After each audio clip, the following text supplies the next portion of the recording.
This episode is supported by Battlefoam.com. It's time for 28mm World War II action. Will you recreate history or reshape it your way? On the Bolt Action Hub at beastsofwar.com.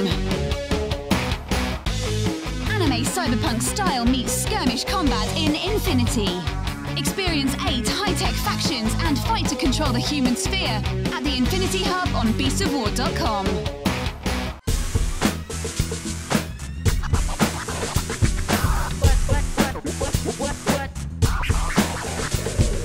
Hey everyone, welcome to another edition of The Weekender here at Beasts of War Studios. I'm Lloyd, I'm joined by Warren, Jerry and Ben, and we're going to discuss all things gaming that happened this week. Yes, Justin is on holiday. Yes. That means that I am in control of Justin's console, and I am very afraid. I am very afraid. This should be interesting. The man has so many buttons that he has to press. It's unreal. I'd be worried about what some of those buttons will bring up if you press them. I am totally going to this up, but that's okay. It will be grand. We will get there. And that's why we put you in that seat. Yes, actually, if you cut back, I've had to do some jiggery pokery with my seats because otherwise, if I put it to normal, it's Dwarven Warren. I know. It's great having you in the studio until you stand beside us, and then it's like not so great. We just feel totally inadequate. What I just need to do is always spend about my time to be 5-10 foot behind you. Yes. And then that should level us up. Let me just get that eye level with Jerry. There we go. We were filming a vlog, and I went on tippy toes, and Jerry still had to spread his leg support to get down to my level. That's your excuse. Yeah. Legs akimbo. Oh dear. Well, we have a ton of stuff going on. We have there's a lot big event weekends coming up, right? There's the Cool Mini or Not Expo. There's Fantasy Flight have the Star Wars FFG World Championships going on. We've been live streaming that over the weekend. So a lot of X-Wing and stuff. We also have the Darker Days radio guys at the World of Darkness in Berlin. So we have a bunch of interviews and things like that coming up throughout the show. Sweet. And kicking off, Ben, this weekend was the Star Wars World Championships. Do you want us to fill us in on a little bit on what people can maybe still see at this stage and what they've maybe missed and can go back and watch? So yeah, FFG, so Fantasy Flight Games, are starting I've been running the Star Wars World Championships over the weekend. It started on Thursday, where they were looking at both the Star Wars card game and also Star Wars Armada, which is fantastic. They're moving on through the likes of Destiny and things like that, and Imperial Assault, and it all finishes tomorrow with Star Wars X-Wing. All of this was live streamed. It should have been embedded in stuff in the site for you to follow along with, as well as on their own Twitch channel and things as well. And yeah, it's just been fantastic seeing how things to be going along. Really good to see people playing this in the tournament style, be it board games or the miniatures games as well, just to get a feel for the kind of metas and stuff that are out there and things. So in particular, I was really impressed with stuff happening for Star Wars Destiny, so getting really stuck into that and stuff. So yeah, really good things. Yeah, cool. Yeah, big thanks to Red Ben. Yeah. Red Ben on the site has recently joined. We've got kind of new team members. Obviously, Riskany has come on board in a historical editor role, and Red Ben has stepped up to the plate and helping us in a kind of like an industry. An industry editor kind of role. So he's been cracking the whip and basically saying, this is coming up, we better get it onto the homepage. He's really, really aggressive. He's like the Perry White of Beasts of War guys. Brilliant. So a big thanks to Red Ben for keeping us on our toes on that. Long may it continue. Yeah. It's interesting to see just how many Star Wars related games Fantasy Flight have now on the market. Yeah. Sometimes you don't realise it until it's laid out like that, and you're like, whoa, there's quite a lot there. Yeah. They're really going for it. Right. Competition-wise, yes. Okay, I want to rattle through some competition winners. So, bear in mind, it'll be another couple of weeks before we award the Salute Mega Bundle, which is like over $2,000 worth of gaming goodness going to one gamer. So, to be in with a chance of that, go across to the Salute live blog, where you will be able to go in. We'll get a link or something in the show notes, but the Salute live blog from the Salute event, go in and watch each of the videos and post comments and stuff like that, and you could be picked at random as the random winner of the mega prize. Post meme prizes. Yeah, if you haven't done it, now's your chance. Our first winners, though, are from Guild Ball Week. Yes. Okay, so Guild Ball Week has has has ended there last week, and we had 3 winners. Ben, who were the lucky folk that were walking off with a two-player kickoff set from Guild Ball? Yes, so the first winner was Joshua A. Hatch from Facebook. Well done. Second one was Puppet from Beasts of War, and the third one was Donnie Skywalker from Facebook as well. So. Cool, congratulations to you all. Yeah, I wonder, is that your real name? You know Facebook have a real name policy. Donnie Skywalker. Oh, I know. Oh, yeah. He knows. Facebook thought that my name, Gur McGurr, was not correct or real, and so they took my face page away from me. They took your face page away? They took my face page away. So how did you get it back? Oh, I just made another completely fictitious face page up instead. All right. Yeah. Anyway, we have a wee claim. We form that you fill in to claim your prizes. Yes, go to the claim a prize form. It's over there above his head. Look for contact us up in the top nav on beastofwar.com. Yep. Next up, we had the Faith Sci-Fi RPG character set. This was a Beast of War winner, and the winner was Felfini. Felfini? Yeah. So congratulations, Felfini. You are the proud winner of that. Next up, we had the Mantic Terrain Crate challenge, and what you had to do there was, in a previous episode of the Weekender, you had to type out your ideas for terrain that Mantic could do during Terrain Crate. We'll be talking about this Kickstarter later in the show, Lloyd. Okay. This Kickstarter is blowing me away. Is it? Is it? Yes. Okay. It's full of so much. So much. It's filthy good. It is filthy good. You wait till you see this. Anyway, Mantic went through the comments, and they really loved the work that had been put in by Turbo Cooler. Congratulations, Turbo Cooler. Well done. They really liked all of your suggestions as a checklist of what they can look at creating, and you're going to get a terrain crate of your choice. Wow. Excellent. We also had a Warpath army to give away. Get away. Is this ever going to end? It's Ronnie, he gives so much. The winner of that Warpath army was Robert McCormick from Facebook, so congratulations, Robert. Well done. And then finally, we had Hobby Night Live. So last weekend, or last Thursday night, we did our very first, from this studio at least, live show, which was, it was about 3.5 hours of content, about 4.5 hours of around to try and get the content out the door. It went incredibly well. I was very, very pleased with the reception of it. Yeah. Obviously, I'll be much happier when we've ironed out the technical issues that we faced. We had a few drops through it because we've running a lot of cameras. It's not like one. We run like about 8 different cameras. Yes. And we had one particular bit of hardware that kept playing up. Hence why you'll see some comments going, I thought this was going to be 4 hours. There's only 45 minutes of it. Yeah, there's no 3 parts. It's in 3 parts. There's over 3.5 hours of it. Yeah. But it did take about 4.5 hours to be fair, to get out. Whenever it nipped out to the hobby hall, we couldn't hear anything. I just assumed there was just so much swearing that you'd had to mute yourselves. So it was just constant for like 4 minutes. It was going, well, this is going well, I feel. Yeah, it was fabulous. So I'm really looking forward to exploring the format and to see where we can go with it. The idea was obviously to get it all out in one 4-hour stream. Yeah. And then at the weekend, then if you missed it, you could watch it in lieu of the Weekenders at the weekend. So you could have tuned in on for half of it on Saturday and then the other half on Sunday. I know some of you guys have the Weekender built into your schedule, and the Hobby Night Live makes you go, but what will I do on Saturday and Sunday?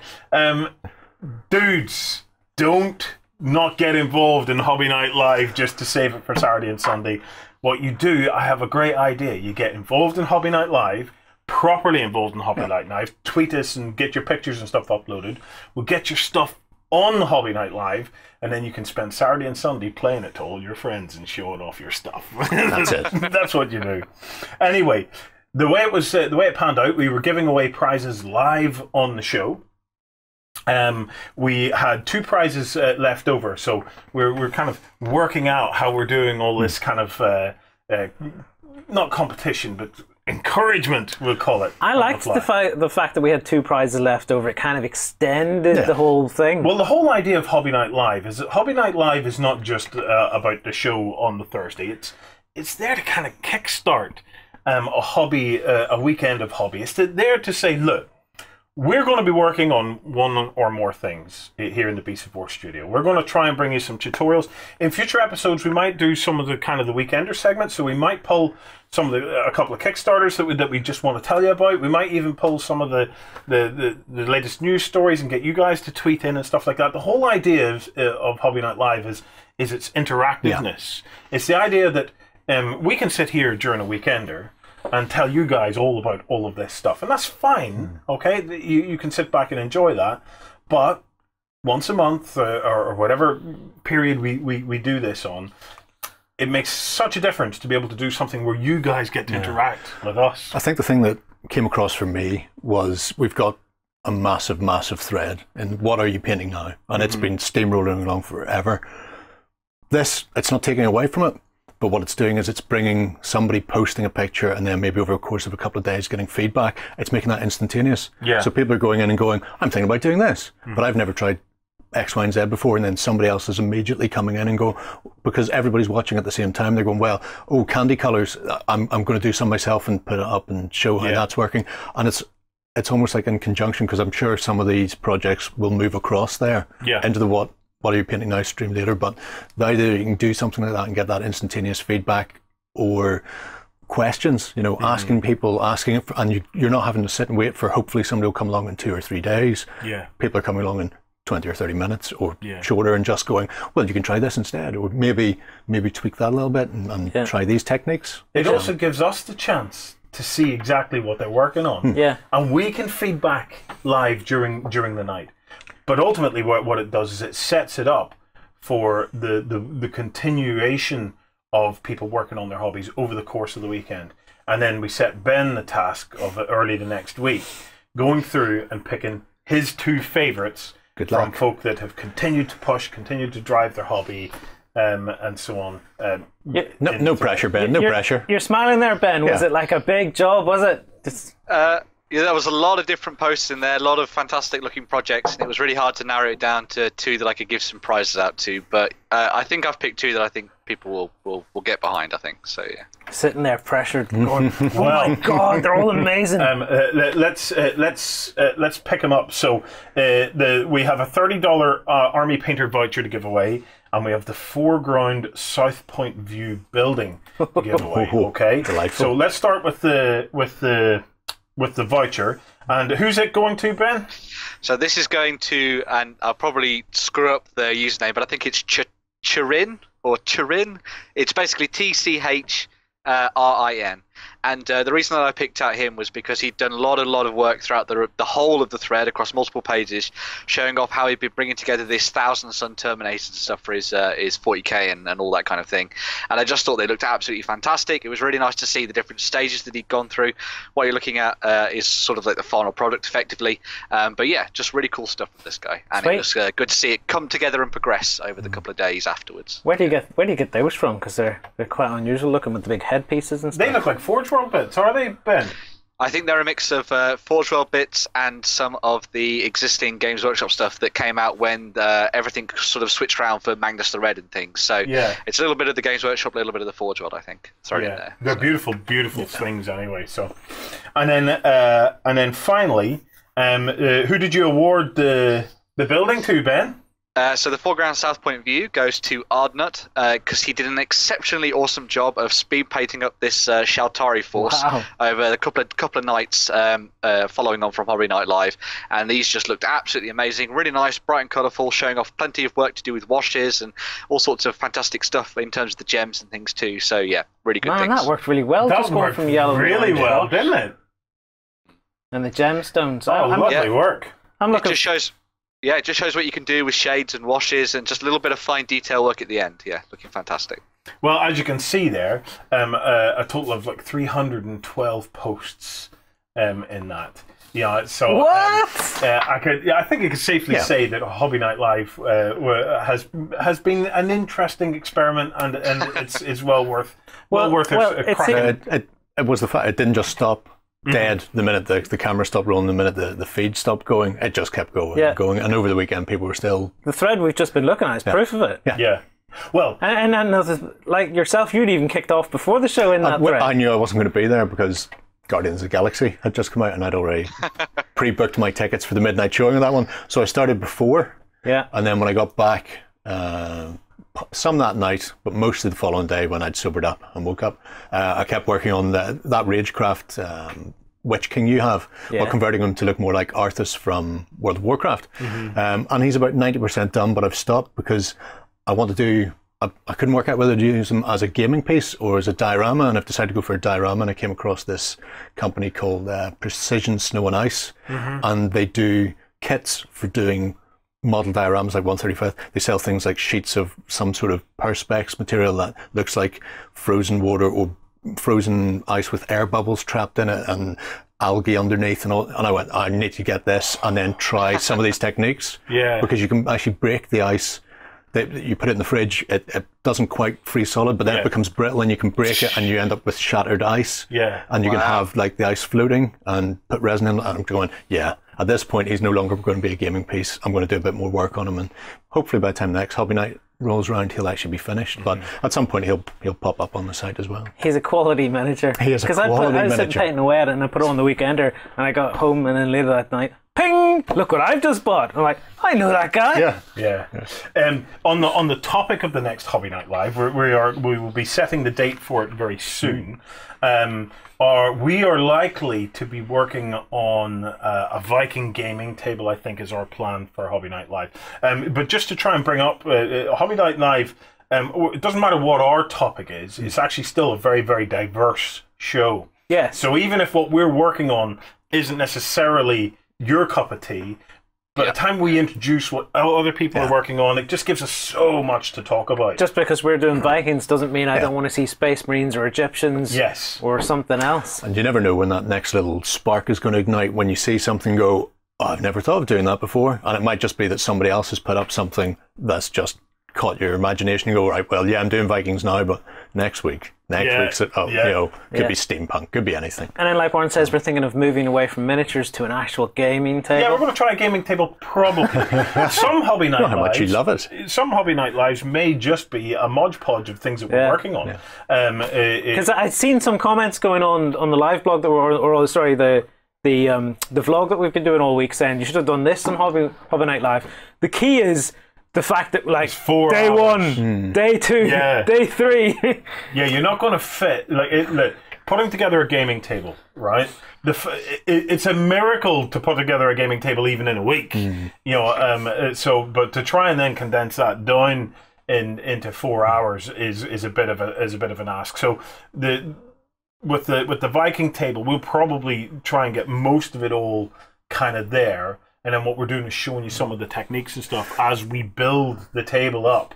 We'll show you the techniques that we used for creating that part of the table, etc. But I think the thing is not to restrict yourselves by going, Hobby Night means painting miniatures, or building by adding terrain, or even to go for the broadest part of the hobby, actually playing a game. Or I know we're going to be probably talking on the backstage about the big game we had here. Oh yes, we are. Oh yeah. But the idea behind that, and maybe not playing a game as stock, but play testing and going, right, well, this is what we want to do. We want to play a Princess Bride game. Yes. What rules would we use? Everybody wants to play a Princess Bride game. I may have the Princess Bride miniatures, and at some point you will be playing a Princess Bride game. Right, okay. But it's that idea that how expansive is the hobby, and could, over the course of 4 hours, could you be doing some playtesting and going, right, well, this works, that doesn't. What way could we twist this? What way could we bend it? And then people can see the ideas flowing of what you're putting in to make a game run, rather than just solely going, I love this. That idea. So with one proviso, that these guys get to be the fifth player, or it's exactly because I have a couple of ideas. I wanted to steer clear of. I don't want Hobby Night Live to end up being a battle report. No, because I couldn't think of anything more dull, to be honest. Watching somebody else play, So, but if we can come up with a way that they can steer the action and stuff like that. That's it. And then with our regular breakouts, where we come in here and we go through the community comments and go through the projects and stuff that they're working on, it still could be a lot of fun. The other thing that I'm desperate to put together is a pub quiz. So a live pub quiz for a Hobby Night Live as well. So we could spend 30, 45 minutes doing a pub quiz as well. There's a load of things. Once we broke down that barrier of time Yeah. where suddenly we were all in it together. It starts to open up lots of possibilities of crack that we can have together. It should be great. Exciting time. Did we give out the final prize? We did. Yes. Yeah. Yes, we did. We Well, did. I'm done. starting to feel the groove, Yeah, man. we've been mentioning some vlogging and stuff. I think we need to get into Warren Meets Matt. Check this out.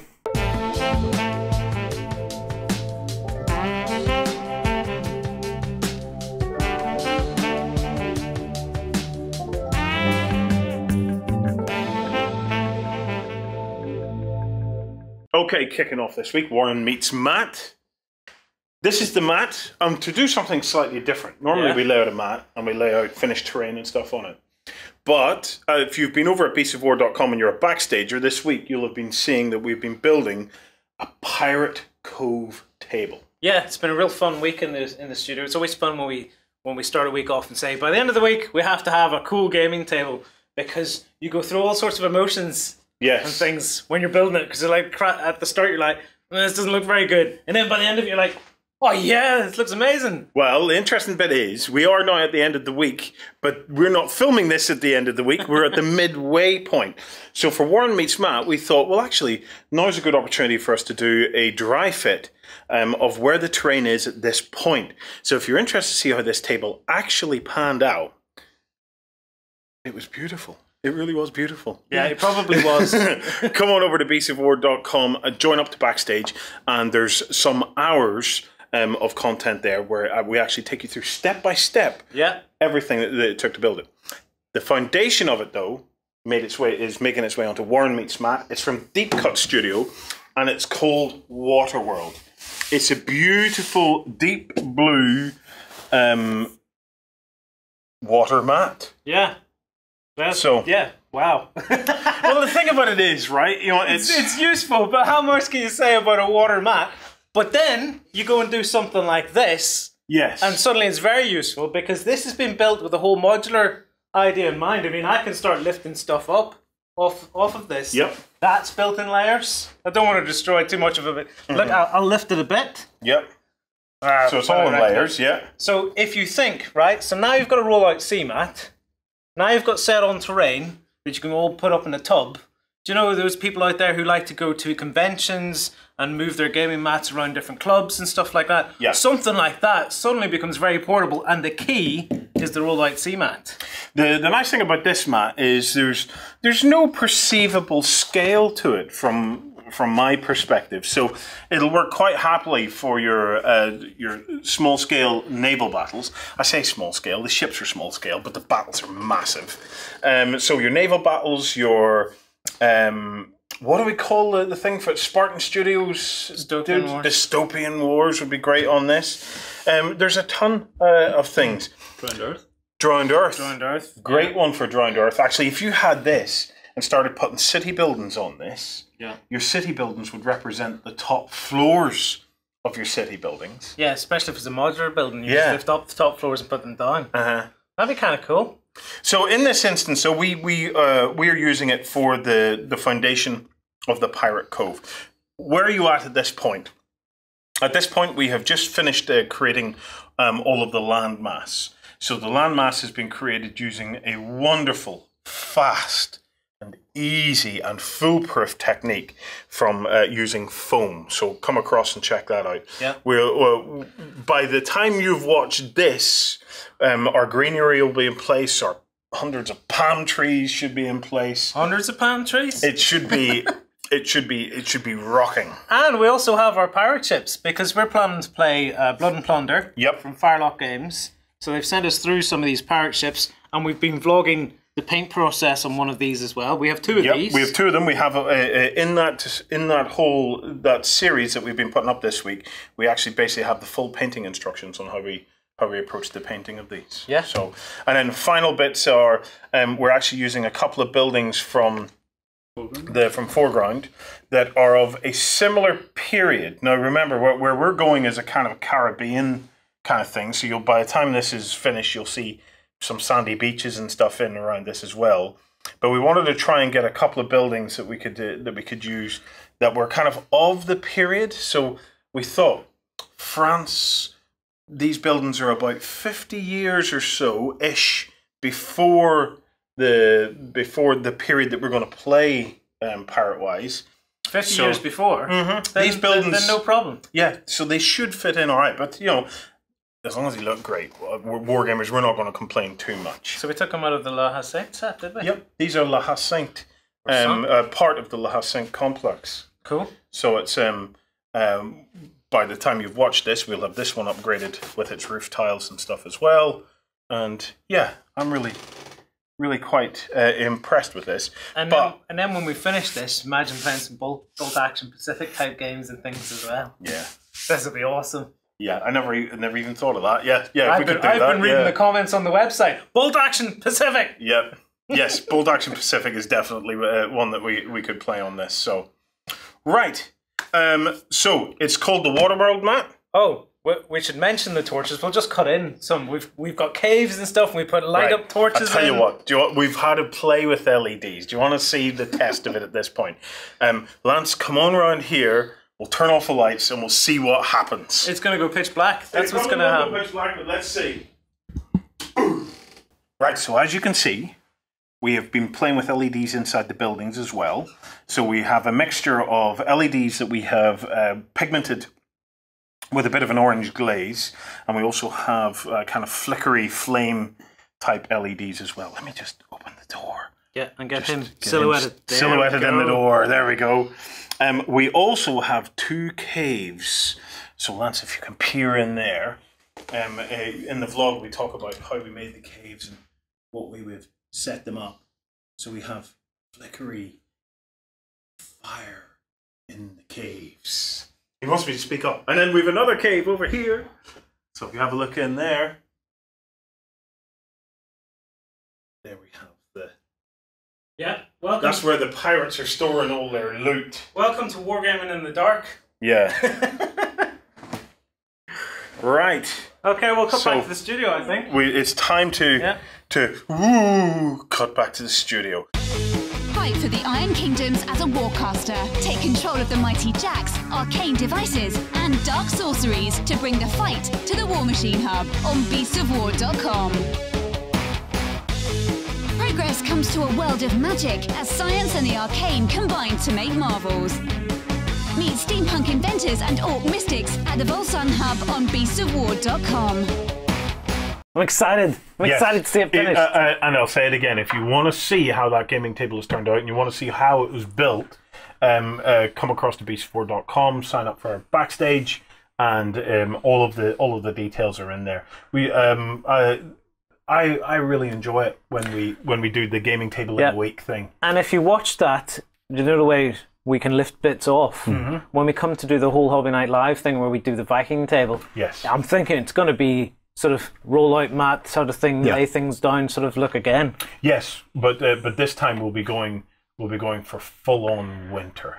Okay, because I think if you're going to do Vikings Kattegat with all of the Viking ships and stuff in there, you see, in the fjords, you walk in with this website. Look at this website, Lloyd, with all this frozen stuff, and I'm like, wow, you couldn't have timed that better. Well, right. Next weekend is the Cool Mini or Not Expo. Okay, we're going to be live blogging from that. Don and Gianna are going to be live blogging from the actual event. But to give us a little bit of insight into what's happening and some updates on the Brood faction, Justin, who by the miracle of television is now going to be able to join us, actually got a chance to sit down with Bryan and Dave from Cool Mini or Not and bring us this update. Awesome. Hey everybody, okay, it is time for a look at the future of Dark Age. So, guys, you've brought along some of the beautiful new Shadowcast and given me some really cool images to show off to people. So, what are we feeling first? Where would you like to go first? Ooh, Shadowcast. Okay. Just because they're dark and gritty and wonderful, even though I'm an arachnophobic. Oh, well, they are definitely not the faction for you to fight against, if that's the case. For many a spider lurk with the Shadowcast. Yeah, maybe all of my stuff just holds it back a little bit too much, going, ew, ew, ew, ew, ew. Who should we start with, then? Let's start small. Let's start with very small. Okay. This is actually, this model is the greater spiderling. Actually, in the story of one of our outcast critters or outcast troops, we talk about an ancient Sumerian predator called the arachni, which, as the name implies, they're giant spider monsters. Yeah. Well, the Shadowcast live amidst and with and enjoy the company of the arachni. Ah, I see. So these aren't Dragiri. They are not Dragiri. They are actually just arachni minions that the Shadowcast have learned how to psychically manipulate. Okay. Can it really be called a spider? It's only got one eye. Well, it's why it's not really a spider so much. It's a spiderling. The arachni come in all kinds of different shapes and sizes, based off of their need. It's like if ants and mutants and spiders all sort of had one big giant baby. This is the closest I will ever get to being able to hold a spider. But it looks absolutely vicious with the barbed tail, the little fang. Yeah. Creepy. Take it away. Take it away. It's actually the larger of the two spiderlings. There are also smaller spiderlings. We just don't have any here with us. For those people who are used to seeing the Dragiri, they're used to seeing Dragiri slaves. Yeah. The small little diminutive forces out there. I see. Well, the Shadowcast in their history have very, very poor dealings with the former slave races, the former masters. Yeah. And so they don't keep them. They refuse to work with slaves. Instead they've replaced them with the spiderlings and some other minions that probably our next person we should look at has come around. This would be Amabilia, the Arbiter of Chaos. Ooh. She is the Grand Poobah, the leader of the Shadowcast. And as you can tell there, she's kind of like speaking to one of her pets. Yes. She is also, for the people who are aware of the world, she is the twin sister to Yavanka, the Arbiter of Balance. Now that's interesting.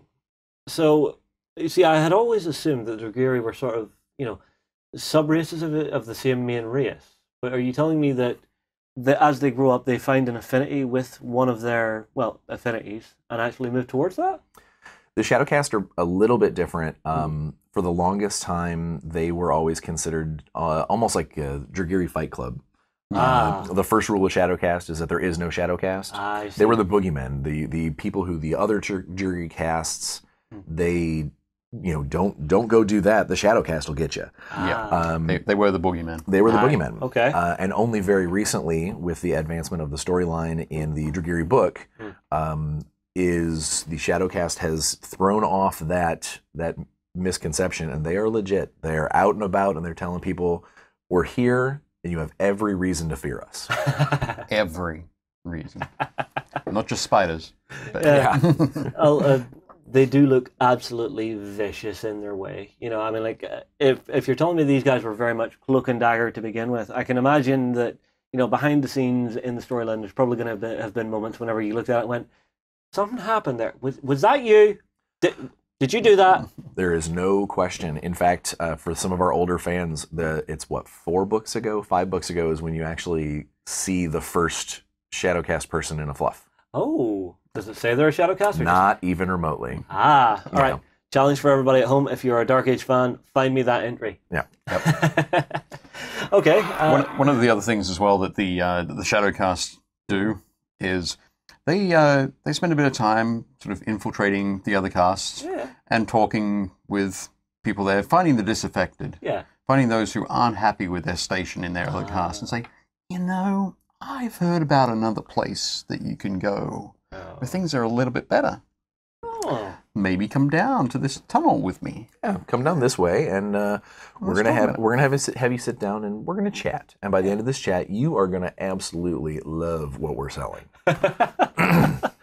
Ooh. Indeed. Yeah. This is very, very shitty dealing. They are spiders in the way that they have a web of manipulation. They are puppet masters of the highest degree. I love that theme that's running through this faction of the Dragiri. Who's next on the block? Let's go back the other direction of almost a more typical version. This is actually one of the death's device of Shadow. Which if you look, he's not, you look at some of the other death's devices, they're huge. Yeah. As the Shadowcast has learned how to harness fear and manipulation, they've learned how also not to necessarily rely on bulky muscle to get by. Well, I mean, like he's got sort of a very shadowy ninja sort of feel. So even though he's still bigger than a human, I can imagine him being pretty damn sneaky. He's very, very good in close combat, but also not so much sneaky. But the reason why he looks the way he does is because he rubs himself down with basically distilled fear. Oh. The pheromones of the most horrible creatures from below. He rubs himself down, he oils his armor with it, so when you get near him, you actually could drop dead of a heart attack. Okay, that's going to be interesting to see as a game mechanic. It's fantastic. Okay, so that's our death device. Yep. Now, moving up from there, going with that same sort of scary monster from below feel, we have the Goliath. Now, he is much larger than the other, that death device. If you want to set him next to it or anything like that, yeah, sure. Send it across. They are, he's much more of the same size as what a larger like Icecast or Geary or something would be, which is weird for the Shadowcast. You see, I don't know, because I'm looking at him, and you're telling me that they sort of recruit from other factions, so he may have came from there. He may very well have been from there in the first place, but he's obviously gone through some pretty gnarly transformations. Yeah, well, I'm seeing faces and stuff just trying to claw out of his back and shoulders here. Those are actually trophies. The Dragiri, for the longest time, since the very, very beginning of their fluff, they were all about taking glory trophies. And most of the time, it'd be something you'd keep in your house or you'd wear around your belt or something like that. Yeah. The Goliath has, for whatever reason, this penchant for taking these trophies and then just kind of giving themselves a cut and just sort of nestling it in and then letting that wound heal. Oh, okay. So he takes his trophies with him everywhere. Very seriously, and there's got to be at least a dozen skulls in there. And definitely seeing what that guy can do on the battlefield, that was maybe 2 battles. That was probably 2 battles, 2 good Forsaken or Outcast battles, and he's coming away like that. All right. Well, I tell you what, we'll actually shift across to the artwork before showing off the last picture. I want to tease people a little bit. So, to kick things off, we have something for the Kukulkani, which is this big guy here. So what is this creature? Well, this is the Kukulkani Tushanok. Okay. So people who are aware of the Kukulkani, they know that they use a lot of these cool kind of constructs powered by the spirits of their fallen, or the remains, bioenergy of what they've created. The Tushanok is effectively a semi-alive.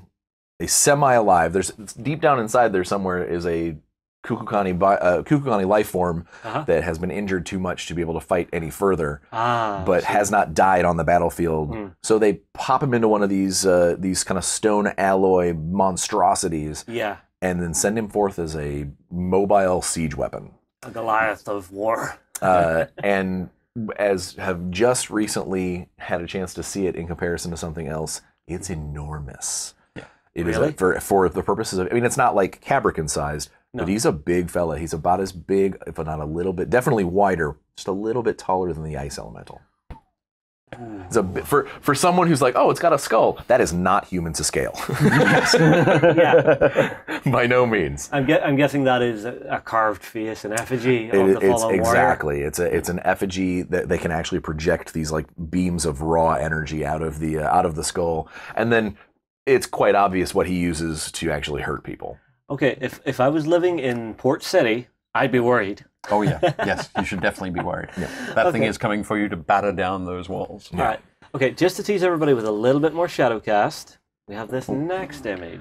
Oh, these aren't Shadowcasts. Oh, are they not? These are Aircast. These are resculpts of old model. Oh, these are new versions of the.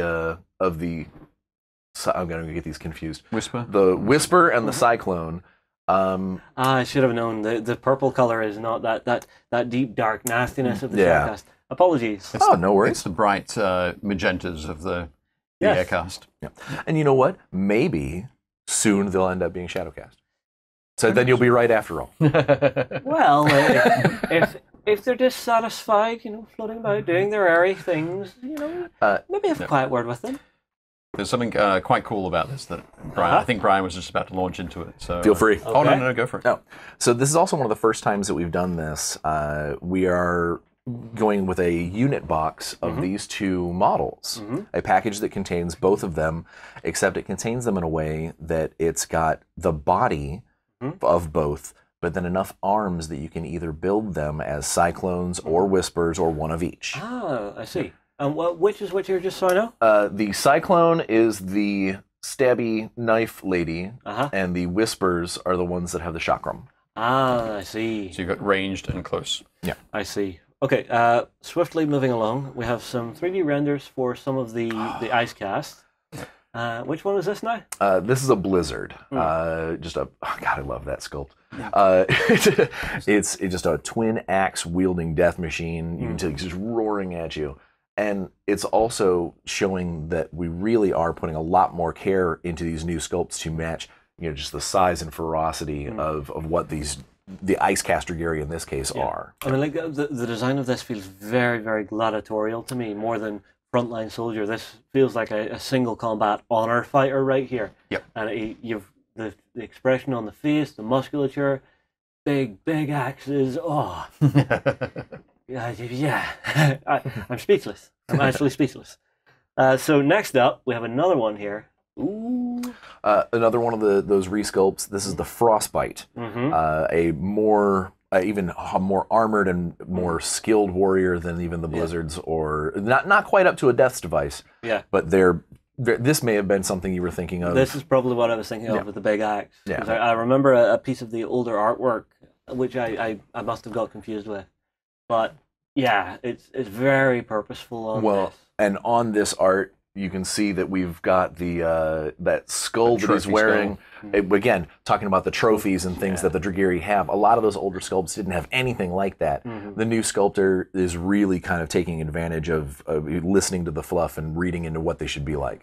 Well, that's fantastic to see. I love even just the little bit of detail. So you have the scar on his face there, but you see it just traveling a little bit further up into the helm. You can tell that he was wearing that helmet when he got this scar. Exactly. Yeah. It's that battle damage. They don't look like, fresh, just freshly made warriors. Here's a new breastplate every time you go out to battle.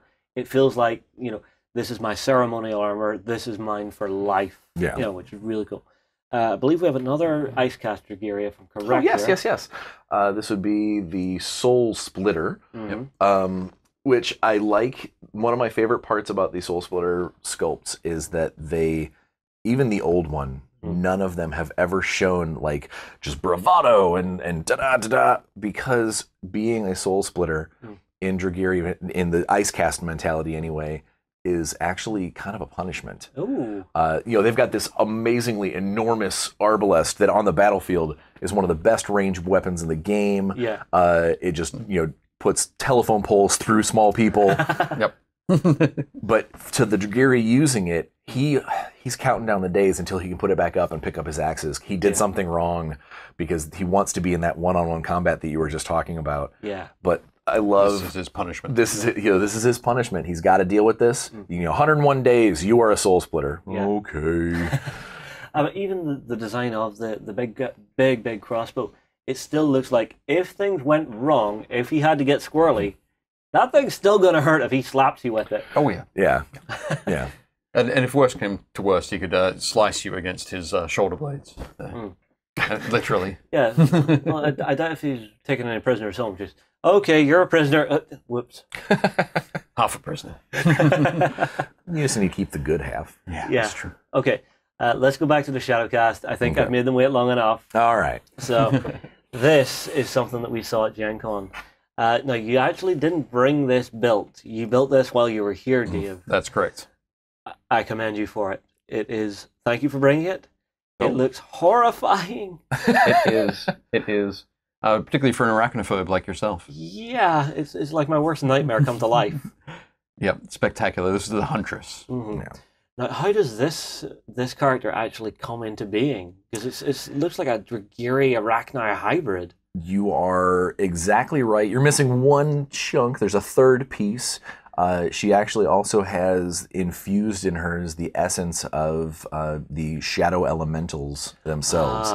She is a mixture of all things Shadowcast, and it makes her a little crazy. Okay. She's also very, very old. She is an ancient creature that has been with the Shadowcast since one of the very first times of its existence. And she's extremely loyal to the Shadowcast, and the only reason that no one's known about her is because she's lived down in the depths, being carefully fed all of the horrible things, and they bring prisoners to her. There's actually another unit in the Shadowcast called the Keepers that work hand in hand with her. They're basically her handmaidens. Oh, I see. And because of that, they have a benefit when she's on the table. And when she's on the table, she brings more spiders with her. Goody. Yeah. So even it is very possible to point out a 500, if not even a 750 point army that is just the Huntress, a handful of Keepers, and a mess of spiders. Ooh. Yeah. That could be an interesting horde army. For the way Dark Age plays, that could be very interesting. Yeah. Okay, we have one last piece of artwork. I deliberately saved it because it's something that's very, very important to the future of the world, which is a new piece for the core. So this, what is this? This would be the Lightbringer. I'm not going to get too deep into Lightbringer's story, but I am going to go ahead and let you know that this character was dreamed up because of one of the coolest things that happen in the wargaming industry every year. Absolutely true. The Immortals tournament that we run each year for Dark Age. Yeah. The winner of the Immortals tournament gets to sit down with Bryan and talk about a character that they would like to become in the Dark Age universe. Okay, so this is one of the new Immortals? One of the winners, and what's funny, and I'm looking at this art, this actually is not even the finished piece of art. There is some changes that were made to it, but nothing dramatic. It will still look this awesome. Yeah. Yep. So work in progress. So this was 2015? The 2015 winner, Aaron, I am good. He goes by a different name, and I can't remember his first name is Aaron.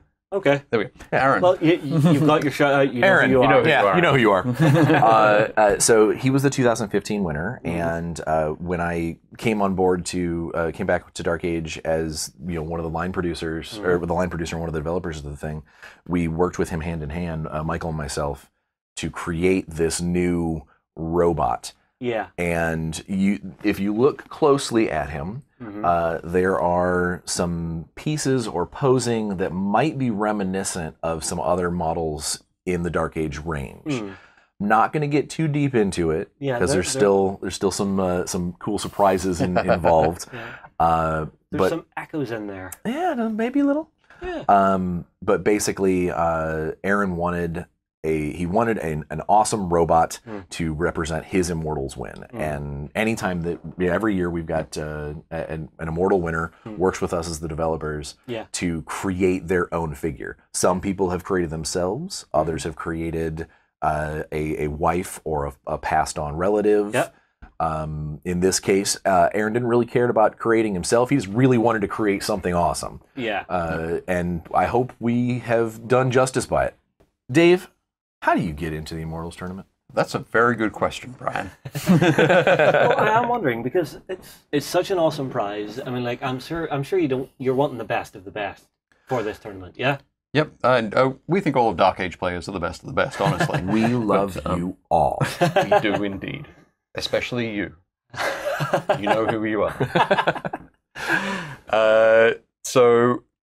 One of the things that we've put together this year is an organized play kit, or actually two organized play kits for Dark Age. Yeah. The prime sort of item in that organized play kit is something to be given to the winner of a tournament or the winner of a campaign, the winner of a painting competition, somebody who's really excelled themselves on the day for Dark Age. Yeah. The winner of that gets one of these. Ta-da. I almost thought I had it upside down. I was like, oh, geez. I was hoping you were going to drop it on the table so that we would hear the weight. Okay. Yeah. Okay, this is mine now. No. I'll be entering next year. It's not that easy. It's not that easy. Basically, there'll be a whole bunch of ways that people can obtain these, and they are called, Brian? The Bloodgeld. Bloodgeld. Which is an ancient Terran term for blood money. Ah, so this is sort of currency within the Dark Age world? Basically, in the Dark Age world, this would be a kind of like a coin or a chit of some kind of currency based off of what you would use to go into a trading outpost to pick up. Oh, I need more bullets for my gun, or my pack dust bowl is got an awful splint and I need some antibiotics. Then you would use these Bloodgeld to trade and barter for that to pay for them. That's cool. Now, you'll note when you showed that, it's got a very particular symbol on it. That's actually the icon symbol that we use for the bounty hunters. Uh-huh. And the reason for that is because the bounty hunters are where most of this money goes. I see. Very rarely do they go out and hunt somebody down for, I'll do it for 2 chickens and a bottle of milk. Yeah. They're going to do it for money. Yeah. Cold, hard. Hard Bloodgeld. Yeah. Yep. So the number, very quickly. I'm seeing a number on it. 517. Well, so these Bloodgeld are created to buy you into the 2017 Immortals tournament at the CMON Expo in Atlanta. Atlanta next May. Next May. So are there a limited number of these? We have only printed so many of them. Yep. Yep. Or minted, I should say. Minted. I like to say minted. Yeah. Cast, really. Yeah. No, minted. It's Minted. money. Gets a coin. And so when we create next year's Bloodgeld for the 2018 tournament, we will create new Bloodgeld, possibly even new shapes and sizes, because one of the things that Dark Age has always been big about is that not everything's uniform. This particular outpost might be stamping out circular ones or hexagonal ones. Hexagonal ones, and the next one's got an ingot that's worth like 50 gelt. Although I don't think we're putting those in OP kits. No. That would be expensive to ship. Would. So basically, it'll give us an opportunity to, at that 2018 tournament, if someone tries to be sneaky and come in and be like, "But I've got a Bloodgeld," we know. This was for last year. This was for last year. I see. Now the 517, I'm actually going to go ahead and let Dave say exactly why it's that. Why it's that? Yeah. Okay. Basically in the world, in Samaria, it's been 517 years since the abandonment, since the fall. I see. Yeah. So so this is minted for next year in Dark Age, which is 517. Yep. It just so happens. What a happy coinkydink. Okay, so I can get one of those by winning a tournament. By winning a tournament. Doing a special event. We unveiled these for the first time ever at Gen Con. In fact, we made a big deal out of it because both myself and Michael, the developers, were there at the show, and we told the world, I've got a pocket full of gelt. Come and get it. Yeah. We pride ourselves on playing our game. We're not going to armchair this. We actually get out there into the trenches. Yeah. And I managed to lose a couple times, which was apropos. Yep. But we told it's just one of those other special ways to get it. At any of the shows that we go to, if we've got gelt with us and I've got models in my pocket or models not in my pocket, that'd be in strange. your case, in my case. And I've got the availability and the ability to do so, like I'm not in seminars or anything. Call me out. Challenge me. Bring your models. Yeah, challenge me. This one's not mine, but it could be yours. Yep, exactly. That's a really cool idea. Yeah. So well played. One of the things that we will do is hand this to you. Okay. So now Justin has one. Anybody who comes over to visit Beasts of War, if you bring over a Dark Age force, you can challenge Justin live on camera, and he can decide really if he wants to back down or accept the challenge. No, I tell you what, this gelt, anybody who wants it, come and get it. Fantastic. All right, well guys, we'll move on to the rest of the show. We'll see you again soon. Thank you. Humanity has been driven from Earth, but now it's time to take it back. Join the Reconquest and fight the Scourge on the Drop Zone Commander Hub at beastsofwar.com. A world of hideous nightmares awaits in Kingdom Death Monster. Fight to survive or fade into darkness. At the Kingdom Death Hub at beastsofwar.com. Oh, exciting times for Cool Mini or Not there. Yep. Look out for that next weekend. But we're going to move on into the news. Yes. Exciting stuff coming up, is there? News time, Ben. There is some exciting stuff in among this. We've got some updates on Blood and Plunder and Fallout. I see Grimkin in here. I'm quite excited about them as well. Ben, can you kick us off with what's happening with Grimkin? Yeah, so this was the new faction that is coming out for the world of Hordes, and so War Machine and all that kind of thing from Privateer Press. And we actually got to see a couple of really fantastic looking renders for some of the additional characters and sort of troops and the creatures that are coming your way in the coming weeks and months for this sort of expanded and slightly off the wall and different faction for the world of Hordes. So as we go down through the list, we've got Lady Karana Rose there, who's rather cool indeed, and then a favourite of quite a lot of people in the comments and stuff, and over on Facebook too, which was the Death Knell, which is almost this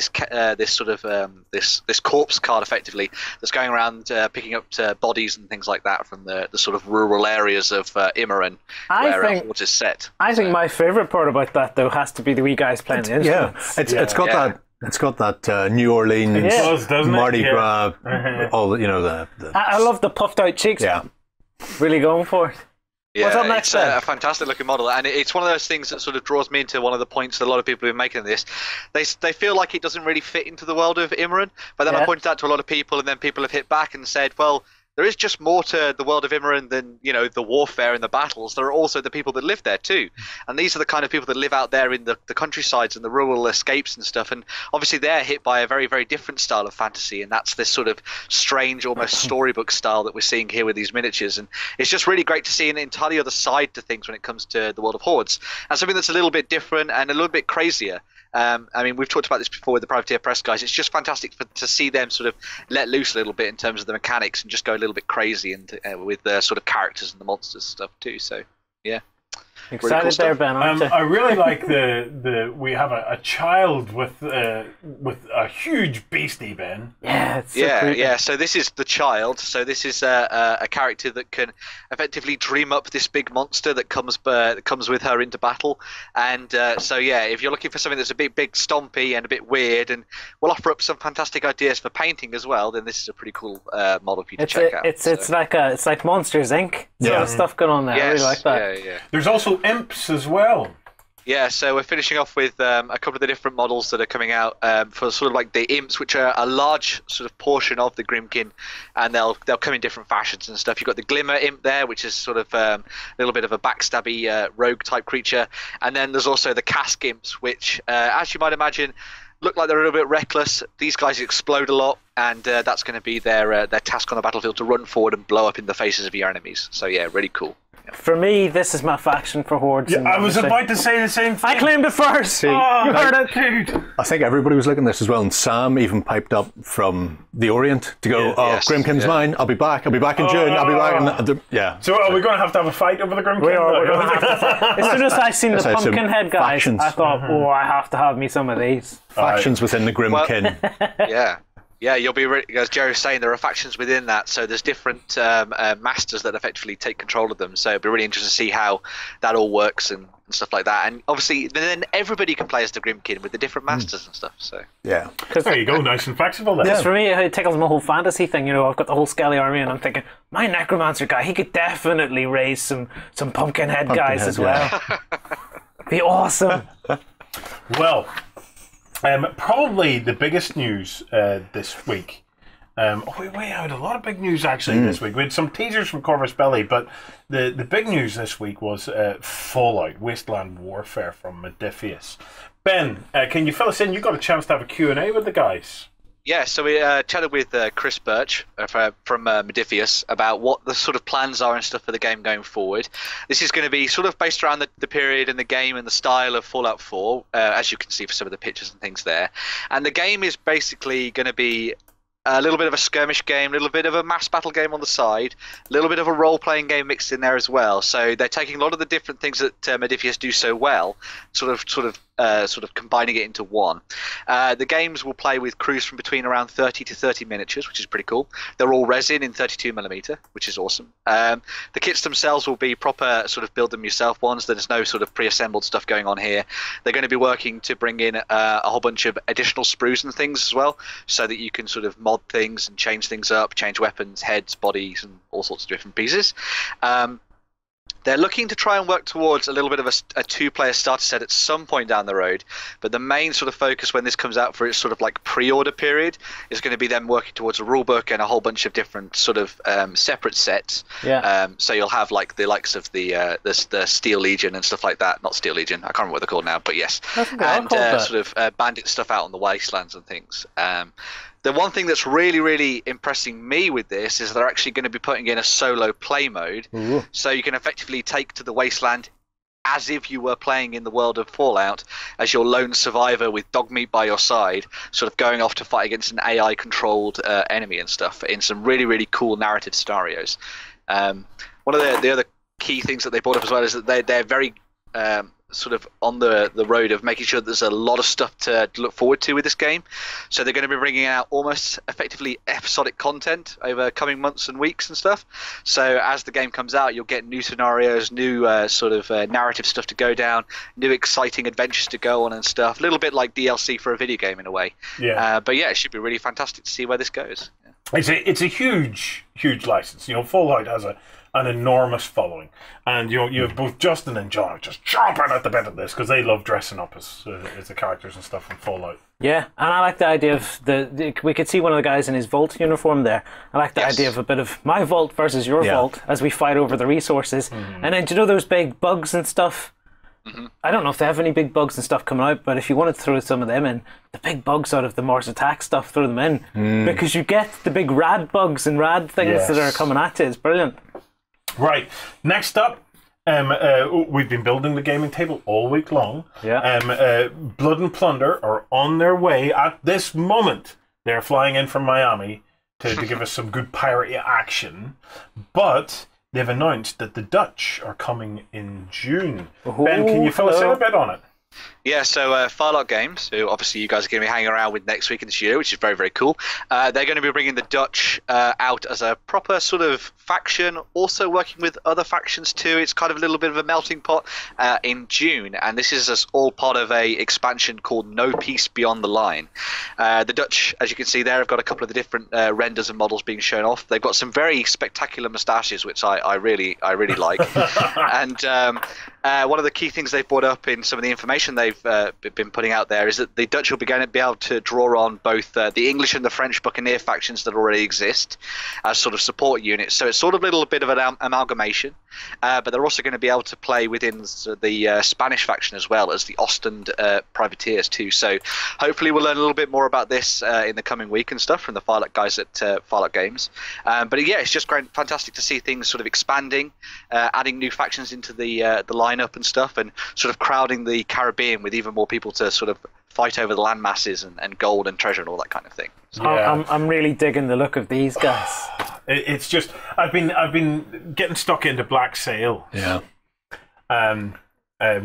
It came as quite a shock to me, some of the content in Black Sails. So if you've got young ones in the house, do not put Black Sails on in front of them. It's hairy stuff. But it's full of all sorts of pirates. Like there's Blackbeard and all sorts of things. Yes, Blackbeard was there. Very there. Anyway, I've just been getting into the whole theme and the whole vibe of pirates. And he was talking about it being a melting pot. This is something that I'm learning a bit now from history, right? Because obviously I'm into this whole Viking thing, which is kind of bled into the Dark Age type stuff. I'm now looking at the Dark Age. And, I keep going at it with this. It's almost like a Space Marine mentality. Which faction is that? Which faction is that? And everybody has to say, look, Warren, back then, they all kind of just did what they needed to do. They all kind of just mingled together, and there was a much more of a blurring of the lines because it wasn't so much nationalistic. It was just about get me your stuff, you know. And it was it's funny because your Games Workshop influence nearly came through onto the table we're building too. Because he built these walls when I wasn't around. I was like, oh, they're really sweet. And then he stuck all these skulls all over. no, not sticking skulls on the wall. That was. But not, it's a pirate table, look. That was not done from my love of the Imperium. That was done because I know pirates dig that shit, right? But they may have carved skulls. Why would they carve skulls? Whoa, why not? You know, it's like They've got one on their flag. Yeah. The Jolly Roger. yeah. So they, you know, it's like right. You know it's historically accurate because we've all seen it in Hollywood. Yes. Yes. Yes. He made me take the skulls off the walls, Oh, Jerry. that's terrible. He made me take them off. It's very harsh. It I just- know, because I had to turn around and say, look, yes, I agree with you that it would be fun to go down the route of Pirates of the Caribbean Well, hang skulls on, I everywhere. didn't say anything about fun. I just said awesome. But I'm not sure it really works the whole Blood and Plunder thing, which is primarily what we're making this for right now. Oh, dude. Because I've seen in the comments, oh, you should carve a skull into the rock face. We totally should have done that. Yeah. Maybe we can do it as a separate bit that we can just then swap out and put in, we want to fantasize this up. Skull Island. What do you mean fantasize up? There is somewhere out there. There's an island in the shape of a skull. It's got to exist, though. There's got to be a thing out there that, and then if you look at it right, it'll look like a skull. Sure. We'll build a Like the face volcano on Mars. It's but, like a face on that we have Mars, to man. feed pirates to constantly Yeah. to keep the game going. Anyway, he You're already thinking. We He love made it. me take my skulls off the walls, but Three of them, no less. do you know what? Do you remember what I said earlier about joined backstage to watch it? Forget it. The best bit was take it out. He didn't let me do it. So anyway, seeing these guys coming into this, I'm really interested now to see where this goes. Obviously, I will know better next week once we've had a chance to actually get stuck into the game. But what we'll do is, while we have the guys here from Miami, let's try and get them into the studio here and see if we can get them to talk about all this stuff so as they can come on to next week's show and fill us in. And by that stage, we'll have played some games and stuff as well and be in a position to talk about it. See what I love about their minis too? I love these wee planky. Go scroll down to see the bases. The bases are great. Yeah. I absolutely love that. In the Because bases. someone posted up like a whole set of them, they've painted up, and I'm like, why'd you get the bases? He's like, they come with them, Lloyd. Yeah. I was like, awesome. Come as standard. Okay, finally, this week we saw the teaser trailer for Aristea. Okay, I would turn around and say to Ben, tell us about it, but none of us really know anything more than a Still a teaser trailer. mystery. Yeah, Yeah. and what we do know, we're not allowed to say. Do we know something? we may know something. You're a Ben, terrible, Ben, terrible tell tease. us what you know so far. Okay, so the things that they've put out so far is obviously we had a little bit of a teaser trailer coming out. This game is going to be set within the world of Infinity, but it's going to be very, very separate. It's definitely a board game. It's not a miniatures game or a board game with miniatures. It is definitely a board game. It'll be for 2 players, and they'll be playing as managers of 2 competition teams for the greatest show in the human sphere. Now, whatever that means, nobody quite knows, but I'm sort of going down the angle of potentially this is going to be some kind of sci-fi sports board game, which would be pretty cool indeed. But we should know a lot more when it comes round to both, Gen Con and Essen, and also at the Interplanetary as well, which Corvus Belli also run. So yeah, it'll be really interesting to see what the game's like. It should be out sort of late 2017, so not too long to go really. But yeah, some new details on that coming in the near future, hopefully. So yeah. I would imagine sort All of. I'm going to say is warm, Ben, warm. Yes. No, I'm very much. I was thinking competitive pipe smoking, Ah, but using yes. vapes. That's futuristic. They're all glow. There's a lot of backlight. It needs more neon. Though. Yeah. You need like full on neon vapes. Like those guys that Just have bring that up to a vapes new that are level. connected to car batteries and stuff like that. The So ones that run off a compressor. Someday we'll walk in and John will have unlinked the airbrush and just be sitting vaping off it. no vaping off an airbrush. Horrendous stuff. Right, well, we move on. I think we're done with the news. We've got an interview with us Chris news Hadley now. coming up. Yes, we have Justin, by the miracles of television, sitting down now with Chris Handley, because Chris, on the 11th to the 14th of May, is taking the Darker Days radio guys to the World of Darkness, Berlin. Ooh, hello. Yeah. So he's going to be filling us in from that. I think we're going to have live streams and/or a bit of live blogging, but most likely live streams where he's going to be doing kind of like live broadcasts from that. But to fill us in on it all, yeah, you got a chance to sit down with Justin. Hi everybody, I'm joined by Chris from Darker Days Radio, and welcome to the show. Yeah, back again. So, today you have to talk about some, what is it, World of Darkness? World of Darkness. So, what have you got for us? So, basically what we've got going on is a big fan event for World of Darkness. And that's currently because White Wolf Publishing holds the license. There's a whole thing that's gone on, but White Wolf Publishing is back. That holds the license to all the World of Darkness and Chronicles of Darkness IP. They're bringing back a new edition of Vampire the Masquerade, the tabletop game. So it's going to be the 5th edition. So that also means the 20th anniversary edition of the game is now the official 4th edition of it. I see. There was a few things going on with that anyway. But the main thing is this huge fan event in Berlin that takes place in May this year, on the 11th to the 14th. Okay, I believe we have a web page here, yeah? Yeah, we can see the web page there. We can't quite see the top. Can we scroll down? Unfortunately, no. It's chopped off the top, but I can talk us through the bits on there. So Mark Reinhagen, who is known as creator of World of Darkness, will be there giving a keynote speech. Justin Achille, another key writer on Vampire the Masquerade and on Vampire the Requiem, right, and other bits of World of Darkness. He's also, I think he worked for Ubisoft at one point. All right, now these are all big writers for this game. Right, now for this game itself, assume I know nothing about the world. Okay, assume I'm someone coming absolutely fresh to this game. Right. Give me sort of your elevator pitch for the game. It's our world, but darker. The supernatural creatures exist in our world, like vampires, werewolves, mages, changelings, ghosts. All those things exist in our world. We're supernatural societies, and they exist on the fringes of our world and are manipulating it. And the World of Darkness primarily, it's getting closer to the apocalypse. And in fact, the apocalypse has begun. We're in the last days. Right. And who do you play through the game? Well, it depends on which game line you play, whether it's Vampire the Masquerade, Werewolf the Forsaken, or Mage the Ascension. You play vampires, werewolves, mages, or other creatures that form their collectives. Like the humans that serve the vampires are called ghouls. So they can work for vampires. Right. So you can play one of those. Me as a ghoul, can you imagine it, people? Yes, master. So, and these games have been around for years. Yes. So, like, there was a TV series based on Vampire the Masquerade called Kindred the Embrace. Oh, okay. There's computer games like Vampire the Masquerade Bloodlines and Vampire the Masquerade Redemption. And so there's a lot there, and most of the big fan events have so far taken place in the US. So there's things called the Grand Masquerade, where they do very big live-action role-play events. Right.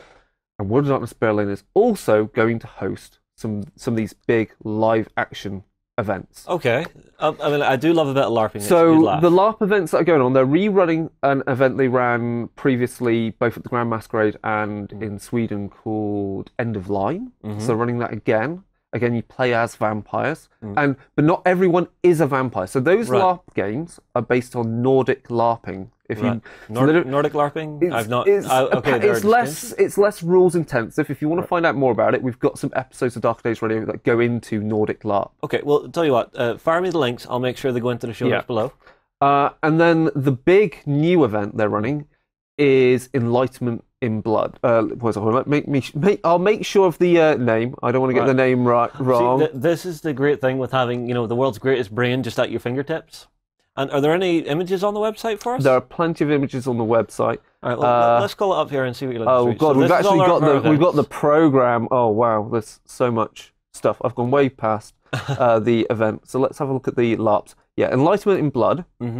So this is the big new event they've created. Yeah. And there's not much really to. There's a lot of blur there. Yeah. But the main thing is, again, you're playing as vampires.